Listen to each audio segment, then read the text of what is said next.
Welcome back. Counting కు పకడ్బందీ ఏర్పాట్లు చేస్తున్నారు అధికారులు. వీలైనంత వేగంగా ఖచ్చితంగా రిజల్ట్ ప్రకటించేలా ఏర్పాట్లన్నీ చేస్తున్నారు.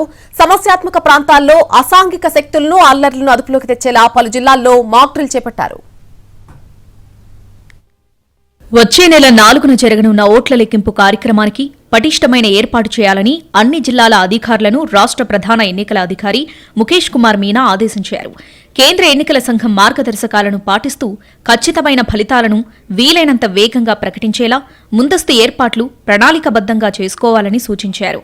సచివాలయం నుంచి అన్ని జిల్లాల ఎన్నికల అధికారులతో ఆయన వీడియో కాన్ఫరెన్స్ నిర్వహించి ఓట్ల లెక్కింపుకు చేస్తున్న ఏర్పాట్లను సమీక్షించారు. కౌంటింగ్ కేంద్రాల దగ్గర పటిష్టమైన బందోబస్తు ఏర్పాటు చేసుకోవాలన్నారు. ఓట్ల లెక్కింపు ప్రక్రియను, రౌండ్లను, అందుకు అనుగుణంగా ఏర్పాటు చేస్తున్న టేబుళ్లను అభ్యర్థులకు, ఎన్నికల ఏజెంట్లకు ముందుగానే రాతపూర్వకంగా తెలియజేయాలని ముఖేష్ కుమార్ మీనా సూచించారు. స్ట్రాంగ్ రూమ్ల నుంచి ఈవీఎంలను తరలించే మార్గాలపై దిశానిర్దేశం చేశారు. ఈవీఎంలు, అభ్యర్థులు, ఏజెంట్లు కౌంటింగ్ కేంద్రానికి వెళ్లడానికి వేర్వేరు రూట్ ఏర్పాటు చేయాలని సూచించారు.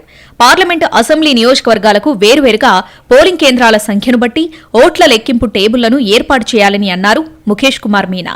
పోస్టల్ బ్యాలెట్ల కౌంటింగ్ కోసం స్పెషల్ టేబుల్స్, కౌంటింగ్ సెంటర్లో ప్రత్యేకంగా మీడియా సెంటర్లను ఏర్పాటు చేయాలన్నారు. హైస్పీడ్ ఇంటర్నెట్ సౌకర్యంతో అవసరమైన కంప్యూటర్లు, ప్రింటర్స్ కౌంటింగ్ కేంద్రాల్లో ఏర్పాటు చేసుకోవాలని ఏపీ సీఈఓ ముఖేష్ కుమార్ మీనా ఆదేశించారు.